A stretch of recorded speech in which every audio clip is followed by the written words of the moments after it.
news! Great news! His Majesty's eldest daughter, Princess Sarah, who left our shores 5 years since to go to England, the greatest, the most powerful, the wisest country in the world, has taken a high degree at Girton and is on her way home again, having mastered all the elements that have raised that glorious country to its present preeminent position among the civilized nations. Then in a few months, Utopia may hope to be fully anglicized? Absolutely, and without a doubt. We are very well as we are. Life without a care, every want supplied by a kind and fatherly monarch, who, despot though he be, has no other thought than to make his people happy. What have we to gain by the great change that is in store for us? What have we to gain? English institutions, English tastes, and English fashion. England has made herself what she is because in that fair country, everyone has to think for themselves. Here we do have no need to think because our monarch anticipates all of our wants and all of our political opinions are formed for us by the social media websites to which we subscribe. Oh, think how much more brilliant this conversation would be if we had to exercise our reflective powers. They say in England that the meanest conversation is a coruscation of impromptu epigram. Come along, Stop, I say. Come along, I'm surprised at you. Are you not aware that His Majesty is forbid that the Utopian language be spoken in his court and that all communication shall henceforward be spoken in the English tongue? Yes, I'm very well over that. However... Here, Clem. What is that for? Well, I've recently been appointed public exploder to His Majesty, and as I'm constitutionally nervous, must accustom myself by degrees to the startling nature of my duties. Thank you, by the way. I was about to say that although, as public exploder, I am next in succession to the throne, I nevertheless do my best to fall in with the royal decree. But when I'm overmastered by an indignant sense of overwhelming wrong, I slip into my native tongue without realizing it. I'm told that in the language of the great and pure nation, strong expressions do not exist. Consequently, when I want to let off steam, I have no choice but to say, What is your grievance? This. By our constitution, we are governed by a despot, who, although in theory absolute, is none of the kind, being watched over day and night by two wise men, whose duty it is, on his very first lapse from political or social propriety, to denounce him to me, the public exploder. It then becomes my duty to blow up His Majesty with dynamite. Here, allow me.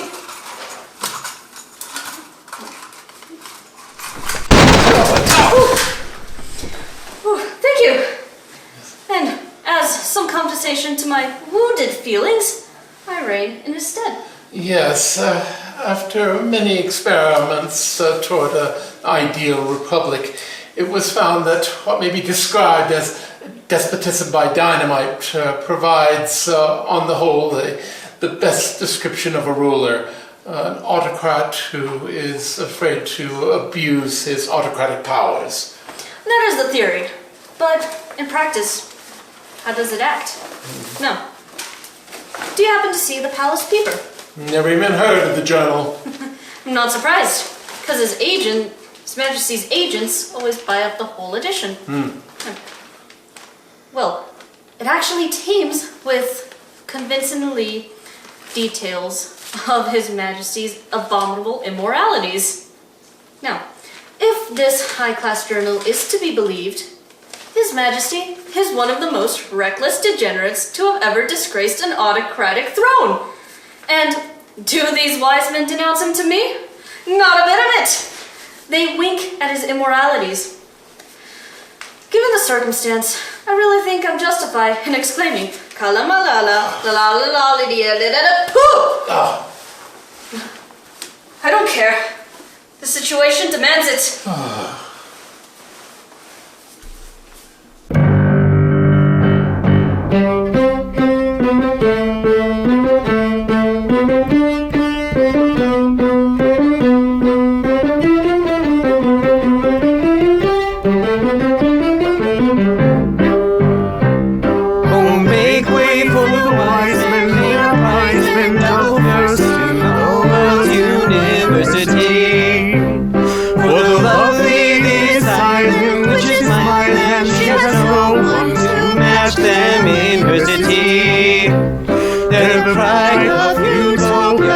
Utopia is each in his mental fertility. Oh, they never make blunder, and no wonder for the triumphs of infallibility. So make way for the wise men, the uprise men, double first in the world's university. For the lovely this island, which is my land, she has no one to match the university.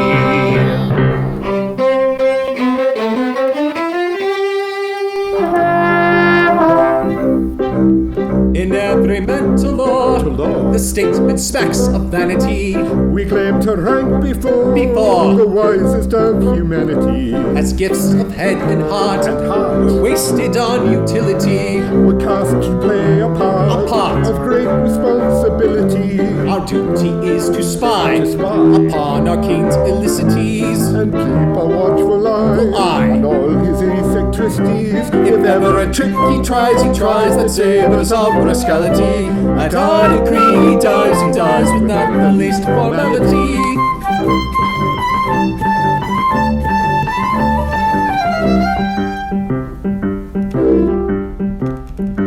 We fear no rude rebuff or newspaper publicity. Our word is quite enough. The rest is electricity. A pound of dynamite explodes in his auriculars. It's not a pleasant sight. We'll say you the particulars. Its force all men confess. The king needs no admonishing. We may say it's success.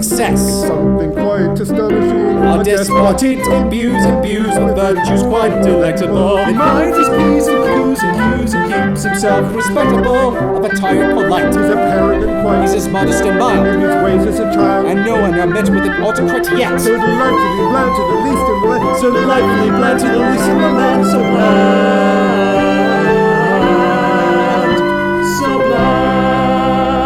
Oh, make way for the wise men, the uprise men, double first in the world's university.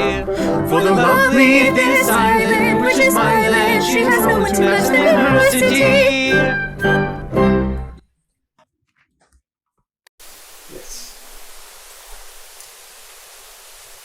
Fantus, you are not in your customary exuberant spirits. What is wrong? Scaffy, I think you once told me that you had never loved.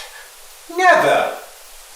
I have often marveled at the fairy influence which weaves its rosy web about the faculties of the greatest and wisest of our race. And I thank heaven that I have never been subjected to its singular fascination. But oh, Fantus, there is that within me that tells me when my time does come, the convulsion will be tremendous. When I love, it will be with the accumulated fervor of 66 years. But I have an ideal.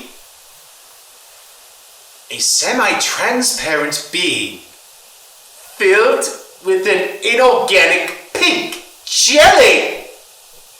And I have not yet seen the woman who approaches within measurable distance of it. All are opaque. Opaque? Opaque! Keep that ideal before you, and love not until you find her. Though but 55, I am an old campaigner in the battlefields of love, and believe me, it is better to be as you are, heart free and happy, than as I am, eternally racked with doubting agonies. Scapio, the Princess Zara, returns from England today. My poor boy, I see it all. Oh, Scapio, she is so beautiful. Ah, you smile. But you have never seen her. She sailed for England 3 months before you took office. Now tell me, is your affection requited? I do not know. I am not sure. Sometimes I think it is, and then come these torturing doubts. I feel certain she does not regard me with complete indifference, for she could never see me without going to bed with a sick headache. That surely is something. Come, take heart, boy. You are young and beautiful. What more can maiden want? Scapio, remember, she returns from a country where every youth is as a young Greek god, and where such beauty as I can muster is seen at every turn. Be of good cheer. Marry her, boy, so your fancy wills, and be sure that love will come. Then you will assist me in this? Of course, silly one. What are you to fear? We have but to say the word, and her father must consent. Is he not a very slave? Yes. Come, take heart. I cannot bear to see you sad. Now I may hope indeed. Yes, Scapio, you have transported me to the very pinnacle of human joy. Let all your doubts take me. Our influence is great. If paramount our king presumed to hesitate, put on the screw and fashion him that he would rule disaster grim that must ensue to life and limb should people go this harmless whim. This harmless whim. This harmless whim. This harmless whim. This harmless whim. It doesn't say a harmless whim, A harmless whim.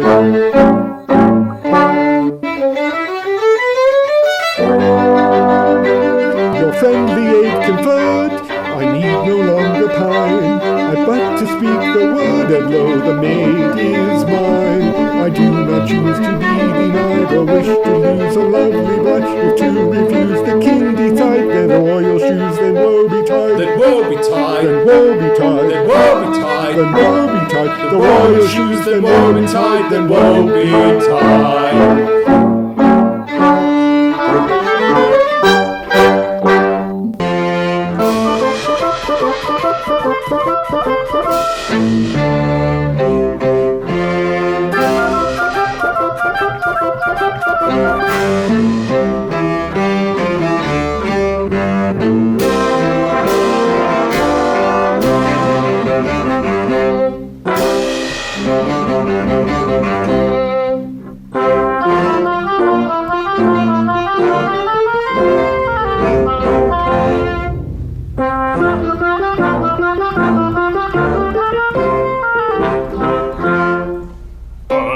Autocratic power we, a despot whose tyrannic will is law, whose rule is paramount o'er land and sea, a presence of unutterable awe. But as it is our royal whim, our royal sails to set and trim, to suit whatever wind may blow, what rough its contradiction deals, and how a thwarted monarch feels, we probably shall never know.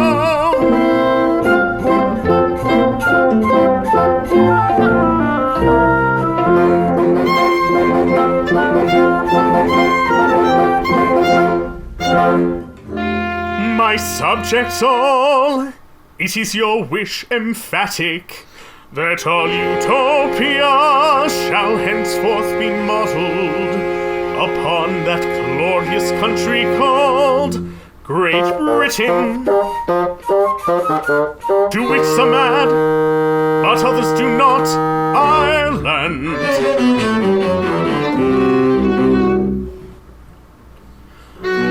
That being so, as you insist upon it, we have arranged that our 2 younger daughters, who have been finished by an English lady, a grave and good and gracious English lady, shall daily exhibited in public, that all may learn from what the English standpoint is looked upon as maidenly perfection.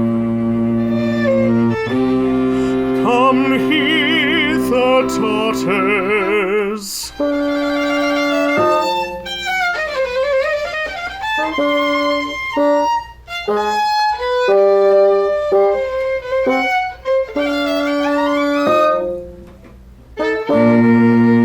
How fair, how modest, how discreet, how bashfully demure, how they blush as they've been taught at this publicity unsought. How English and how pure, how English and how pure. Although of native maids the cream were brought up on the English scheme, the best of all for great and small will modesty adore. For English girls are good as gold, extremely modest, so we're told, divinely kind, divinely cold, and we are that and more. To please Papa, who argues the subversion move themselves on us, because we are the best of all the bunch. We show ourselves to loud applause from 10 to 4 without a pause, which is an awkward time because it's into our lunch. Oh, maids in high and low degree, whose social code is rather free, please look at us and you will see what good young ladies ought to be.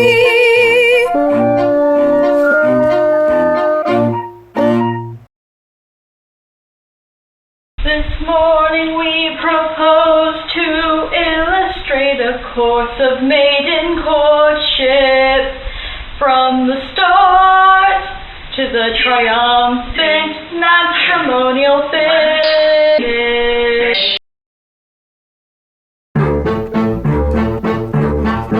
Bold-faced stranger, perfect stranger, meets 2 well-behaved young ladies. He's attractive, young and active, each a little bit afraid is he with daring, undespairing, gives his card, his rank discloses, little heeding this proceeding, they turn up their little noses, yes, their little noses. Pray observe this lesson vital, when a man of rank and title his position first discloses, always cock your little noses. When at home, let all the class try this in the looking glass. English girls of well-bred notions shun all unrehearsed emotions. English girls of highest class practice them before the glass. English girls of well-bred notions shun all unrehearsed emotions. English girls of highest class practice them before the glass. Intentions, then he mentions something definite to go on, makes recitals of his titles, hints at settlements and so on. Smiling sweetly, they discreetly ask for further evidences. Thus invited, he delighted, gives the usual references. Don't forget the references. This is business, each is fluttered when the offer's fairly uttered. Which of them has his affection? He declines to make selection. Do they quarrel for his dross? Not a bit of it, they toss. Ah, please observe this cogent moral. English ladies never quarrel. When a doubt they come across, English ladies always toss. We'll observe this cogent moral. English ladies never quarrel. When in doubt they come across, English ladies always toss.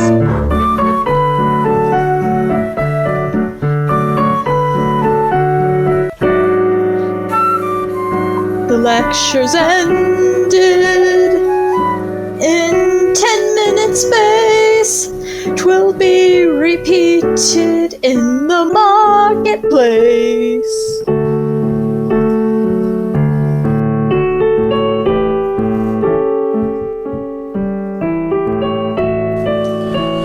I requested Scapio and Fantis to be so good as to favor me with an audience this morning. And here they are. Your Majesty requested to speak with us, I believe. You needn't keep your crown on our account, you know. I beg your pardon. I always forget that. Odd, the notion of a king not being allowed to wear one of his own crowns in the presence of two of his own subjects. Yes, bizarre, isn't it? Most quaint. But then it's a quaint world. Teams with quiet fun. I often think what a lucky thing it is that you are best with such a keen sense of humor. You know, I find it invaluable.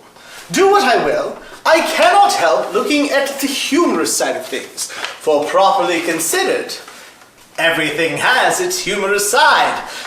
Even the palace peeper.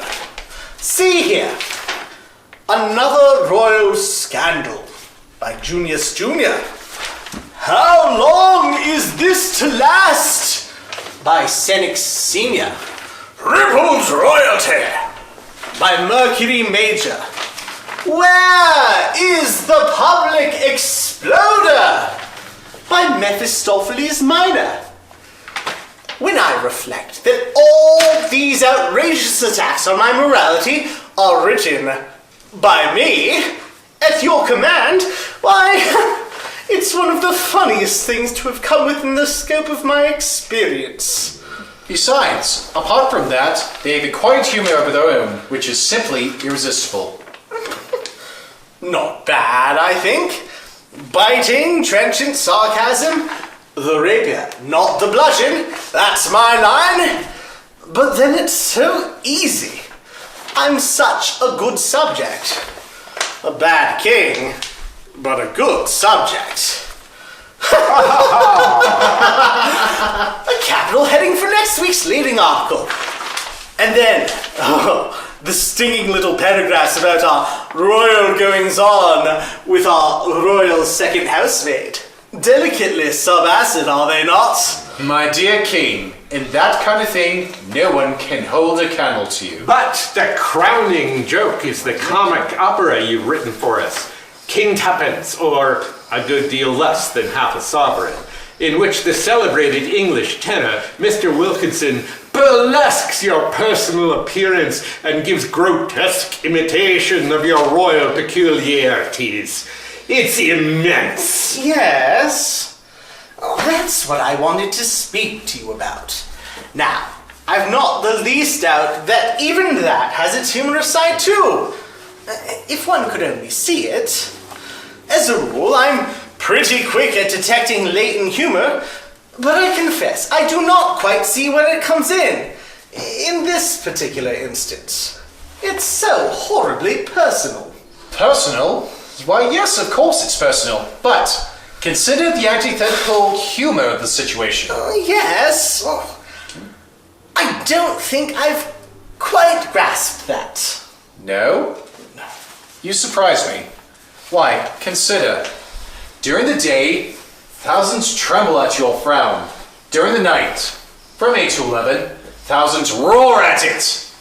During the day, your most arbitrary decrees pronouncements are received by your subjects with abject submission. During the night, they shout with joy at your most terrible decrees. It's not every monarch who enjoys the privilege of undoing by night all the despotic absurdities is committed during the day. Of course! Now I see it. Thank you very much. I was certain it had its humorous side, and it was very dull of me not to have seen it before. But as I said just now, it's a quaint world. Teems with quiet fun. Yes, properly considered, what a farce life is, to be sure.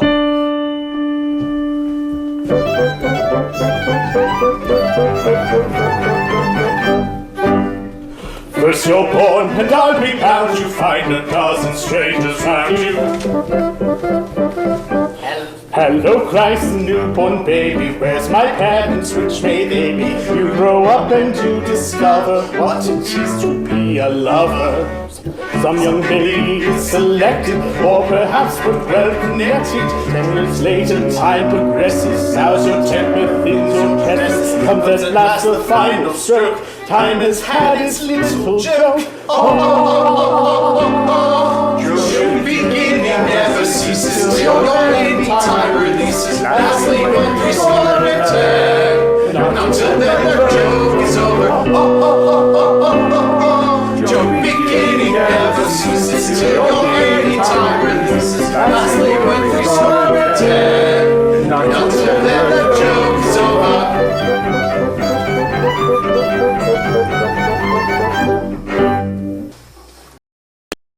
I always like to look at the humorous side of things, but I do not think I ought to be required to write libels on my own moral character. Naturally, I see the joke of it. Anybody would. But Zara's coming to home today, and she's no longer a child. I should confess, I should not like her to see my opera, though it's uncommonly well written. And I should be very sorry if the palace paper got into her hands, though it's certainly smart, very smart indeed. It's almost a pity that I have to buy up the whole edition, because it's really too good to be lost. Besides, one never knows, a copy might leak out, and that would be very confusing. Although, of course, great fun. And Lady Sophie, that blameless type of perfect womanhood. Oh, great heavens, what should she say if the second housemaid business happened to meet her pure blue eye? My monarch is soliloquizing. I will withdraw. No, pray don't. Oh, now I'll give you 50 chances and you won't guess who I was thinking of. Alas, sir, I know too well. It's an old story, and I'm well nigh weary of it. Be warned in time, from my heart I pity you, but I am not for you. Oh, ladies, Sophie, but hear what I have to say. It is useless. Listen, in the course of a long and adventurous career in the principal European courts, it has been revealed to me that I unconsciously wield a weird and supernatural fascination over all crowned heads. So irresistible is this singular property that there is not a European monarch who has not implored me, with tears in his eyes, to quit his kingdom and take my fatal charms elsewhere. As time was getting on, it occurred to me that by descending several pegs in the scale of respectability, I might qualify myself for your Majesty's hand. Actuated by this humane motive, and possessing respectability enough for 6, I consented to confer respectability enough for 4 upon your 2 younger daughters. But although I have, alas, respectability enough for 2 left, there is still, as I gather from the public press of this country, a considerable balance in my favor. May I ask how you came by this? It was handed to me by the officer who holds the position of Public Exploder of Your Imperial Majesty. And surely, Lady Sophie, surely you're not so unjust as to place any faith in the irresponsible gabble of the society press? I read on the authority of Senex Senior that your majesty was seen dancing with the second housemaid on the oriental platform of the Tivoli Gardens. That is untrue? Absolutely! Our second housemaid has only 1 leg. How do you know that? Common report! I give you my honor. That may be so. I further read, and the statement is vouched for by no less an authority than Mephistopheles Minor, that your majesty indulges in a bath of hot rum punch every morning. I trust I do not lay myself open to the charge of displaying an indelicate curiosity as to the mysteries of the royal dressing room when I ask if there is any foundation for this statement. None whatever. When our medical advisor exhibits a rum punch, it is as a draft, not as a fomentation. As to our bath, why, our valet plays the garden hose upon us every morning. Pray spare me these unseemly details. Well, you are a despot. Have you taken any steps to slay this scribbler? Well, no. I've not gone so far as that. After all, it's the poor devil's living, don't you know? It is the poor devil's living that surprises me. If this man lies, there is no recognized punishment that is sufficiently terrible for him. Well, that's precisely it.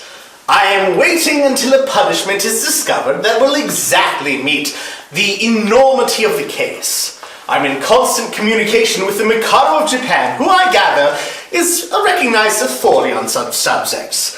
And moreover, I have the ground plans and sectional elevations of several capital punishments in my desk at this very moment. Oh, Lady Sophie, as you are powerful, be merciful. Say what you will, these paragraphs remain uncontested. Crush this contemptible worm. Though I admit that forcible term, contemptible worm, appeals to me most strongly. To treat this journalistic pest as you suggest would pain my majesty greatly. O king, well-bred members of the feminine sex abhor such shady conduct. Never will you gain the affection of a respectable English lady. Zara! My beloved daughter! My, how well you have grown and how beautiful you look. My dear father, and my 2 beautiful little sisters. Not beautiful. Nice looking. But first, let me present to you the English warrior who commands my escort, and who has taken oh such care of me during the voyage. Captain Fitzbattleaxe. Sir, you come from a country where every virtue flourishes.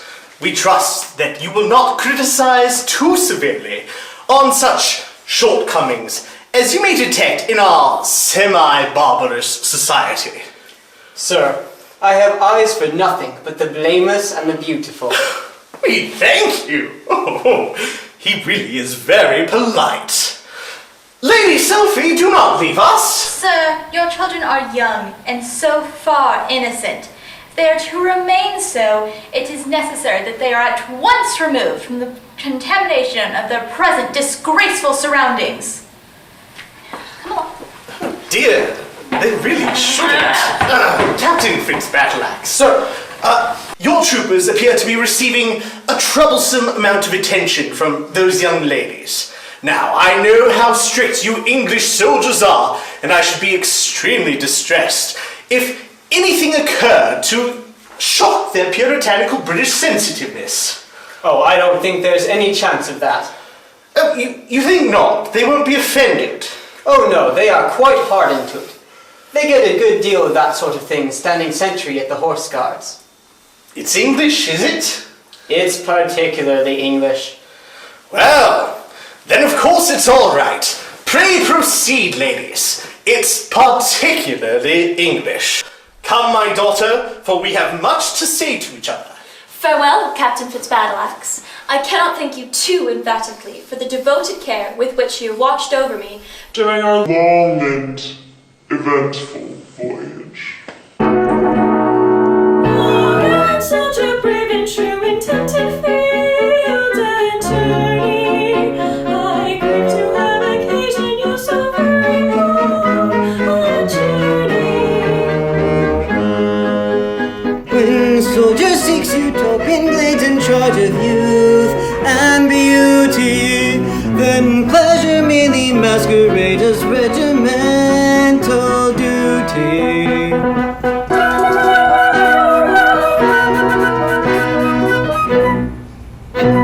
And we are the escort first lifeguards, for the hours are gold and the joys untold in my eyes. Behold my beloved, with 1,000 years will seem but a brief dream in our happiness, and the years will seem but a brief dream in the joy extreme of our happiness.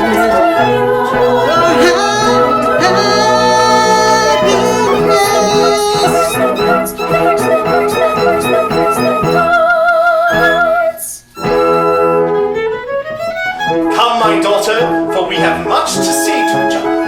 Farewell, Captain Fitzbattleaxe. I cannot thank you too emphatically for the devoted care with which you watched over me during our long and eventful voyage.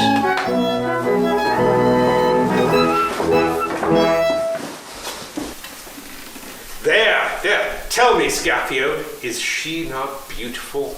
Can you wonder that I love her so passionately? No. She is extraordinarily, miraculously lovely. Good heavens, what a singularly beautiful girl. I knew you would say so.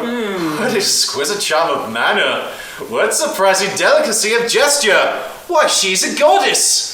A very goddess! Yes. She's a very attractive girl. Attractive? Why, you must be blind.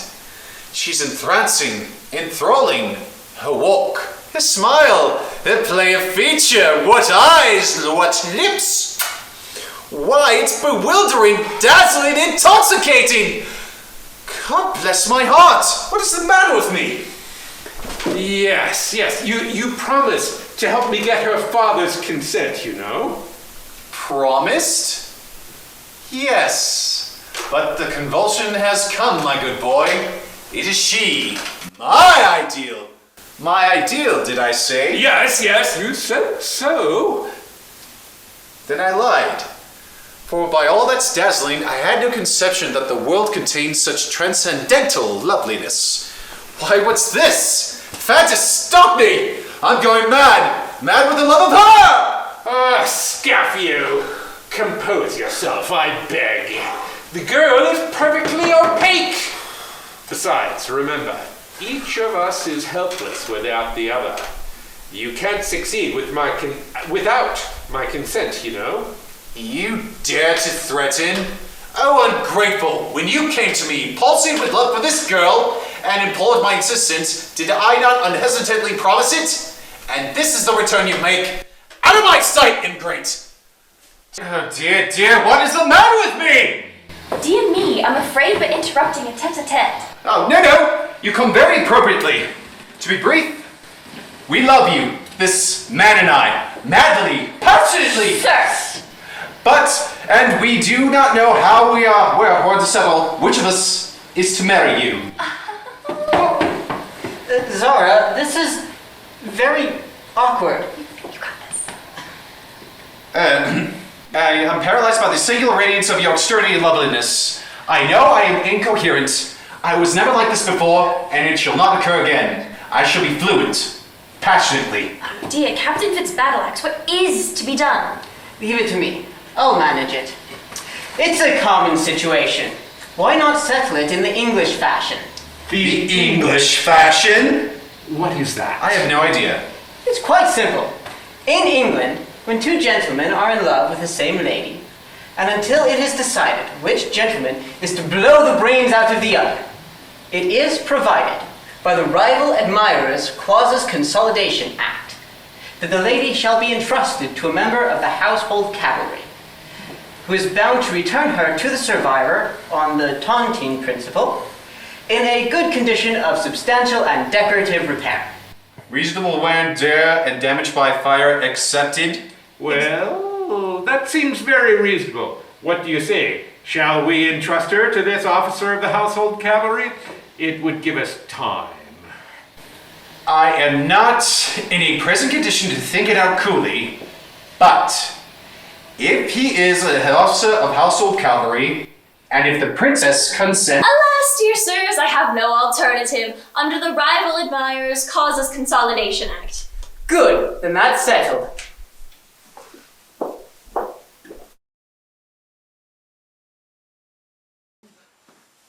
My daughter! At last we are alone together! Yes, and I'm glad we are, for I wanted to speak to you seriously. Have you seen this paper? Oh, yes. I've seen it. Where did you get this from?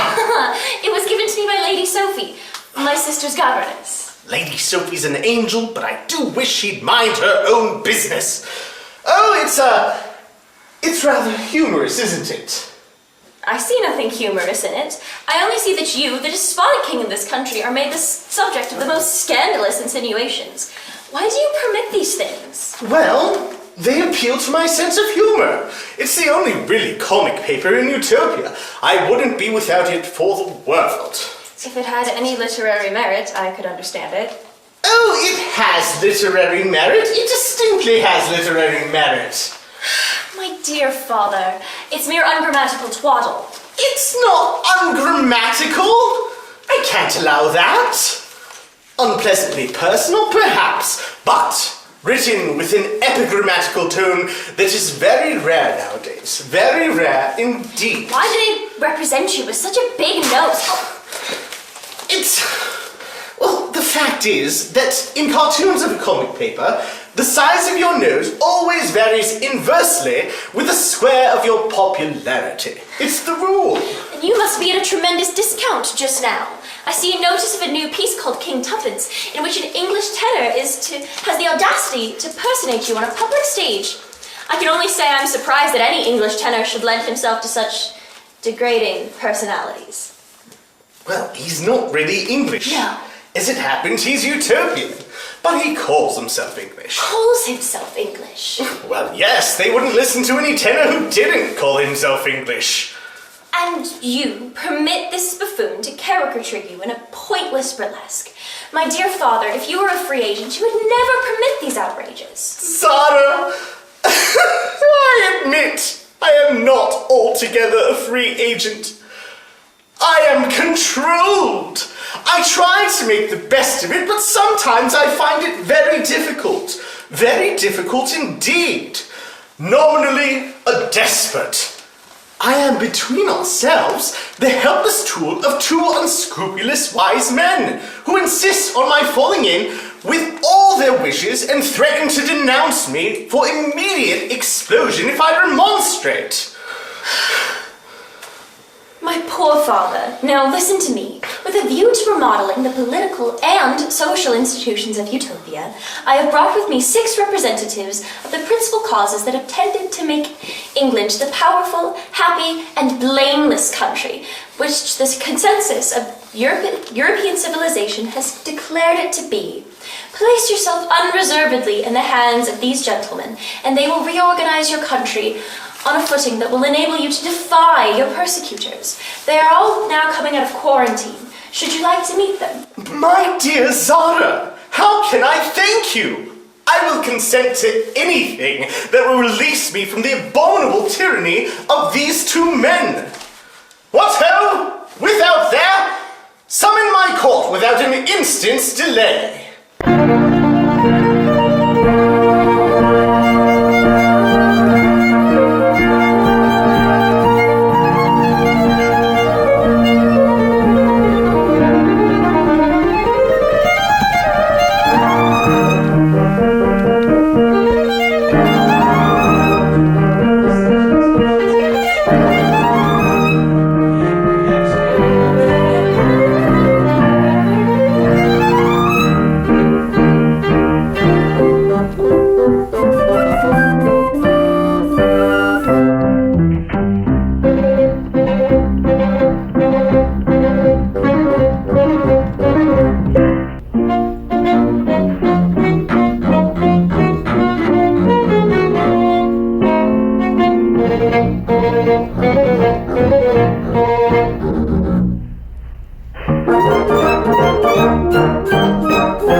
Presenting Captain Fitzbattleaxe.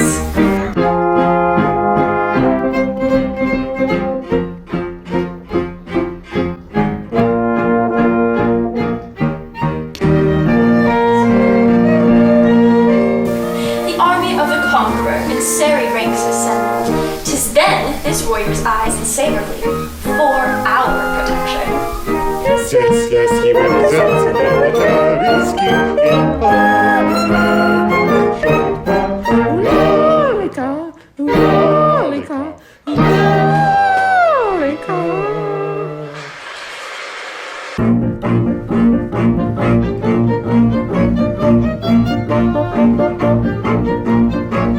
Presenting Sir Bailey Barr.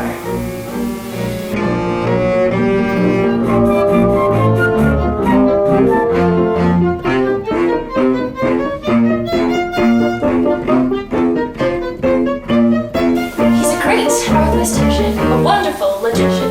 Make it clear to you that black is white when looked at from the proper point of view. Yes, yes, yes. Yes is but another and a neater form of no. All preconceived ideas on any subject I can scout and demonstrate beyond all possibility of doubt that whether you're an honest man or whether you're a thief depends on whose solicitor has given me my brief. Yes, yes, yes, that whether you're an honest man or whether you're a thief depends on whose solicitor has given him his brief. Ulalica, Ulalica, Ulalica.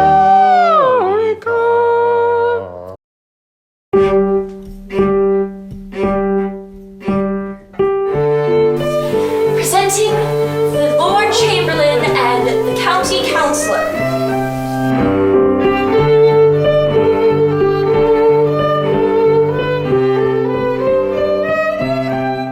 They're types of England's physical and moral cleanliness.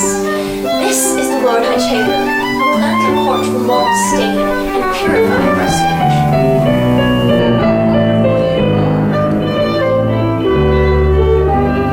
Yes, yes, yes, good reputations I revise and presentations scrutinize.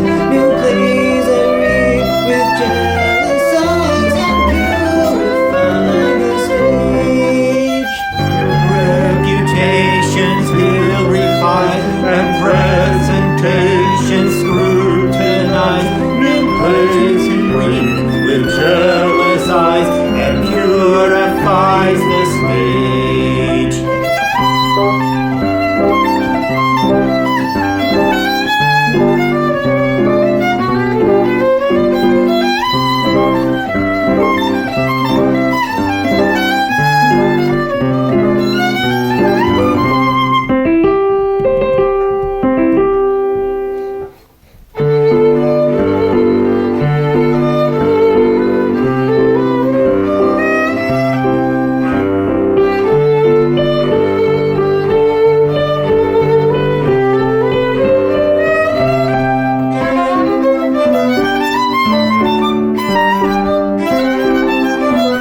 And this County Councillor acclaim, Great Britain's latest toy. On anything you'd like to name, his talents he'll employ. In towns I make improvements great, which go to swell the county rate. By dwelling houses sanitate and purify the halls. In towns he makes improvements great, which go to swell the county rate.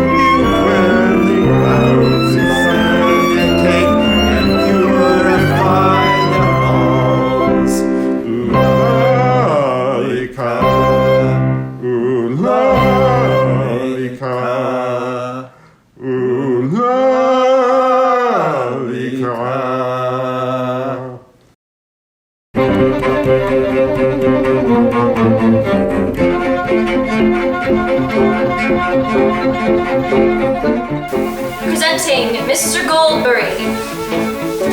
To speculators he supplied a grand financial leaven. Time was when two were company, but now it must be seven. Yes, yes, yes. Time was when two were company, but now it must be seven. Stupendous loans to foreign thrones I've largely advocated. In ginger pops and peppermint drops I freely speculated. Then mines of gold with wealth untold I cecily afloated. And sudden falls in apple stalls occasionally I quoted. And sooner or late I'd always call for stock exchange quotation. No schemes too great and none too small for companification.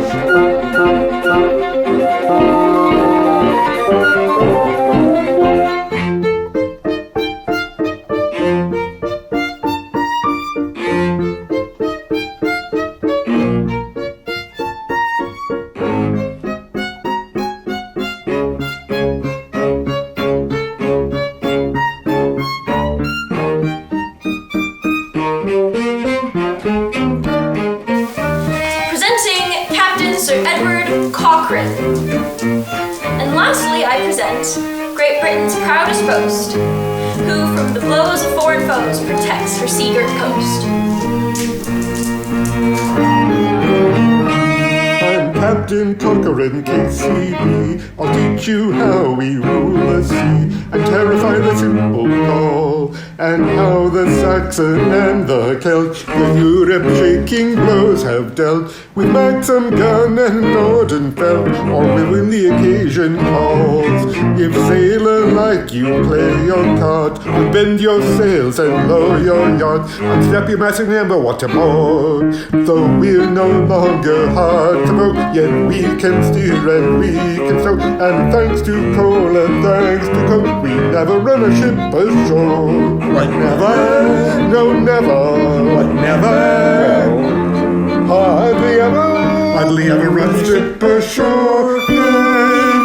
Give 3 cheers and 3 cheers more for the time never runs a ship ashore. Then give 3 cheers and 3 cheers more. Never run a ship ashore.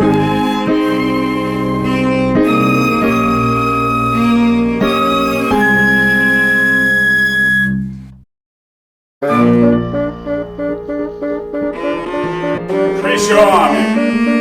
Purify your court.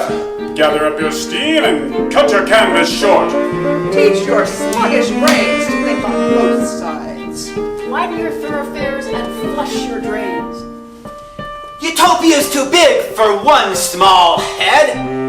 We'll float it as a company limited.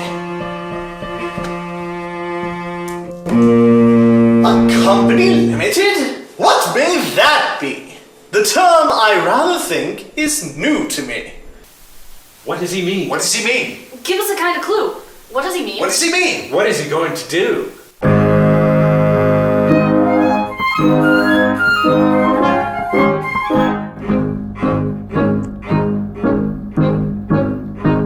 Some 7 men form an association. They then proceed to trade with all who trust them. They start off with a public declaration. To what extent they mean to pay their debts, you can't embark on trading too tremendous. It's strictly fair and based on common sense. If you succeed, your profits are stupendous, and if you fail, pop goes your company. Make the money spin or spin. It's your only chance to win. If your company goes bust, you'll file for bankruptcy, and the liquidators say, never mind, you needn't pay. So start another company tomorrow.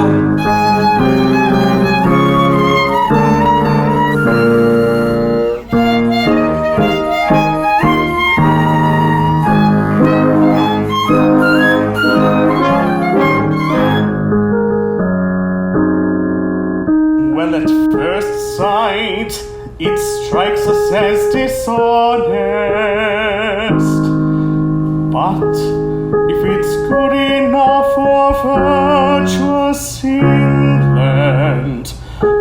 first commercial country in the world. It's good enough for us. You'd best take care. Please recollect, we have not been consulted. And do I understand you that Great Britain, upon this joint stock principle is governed? We will be before you. We'll go down to posterity, renowned as the first sovereign in Christendom, who registered his crown and country under the Joint Stock Companies Act of 62. Henceforward, of a verity, with fame ourselves we link. We'll go down to posterity, of sovereigns all the pink.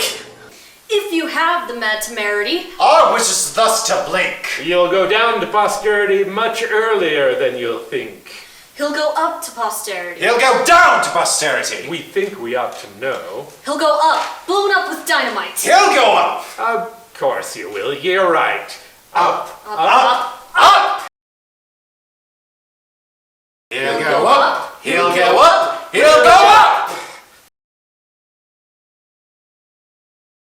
He'll go up to posterity much earlier than he thinks.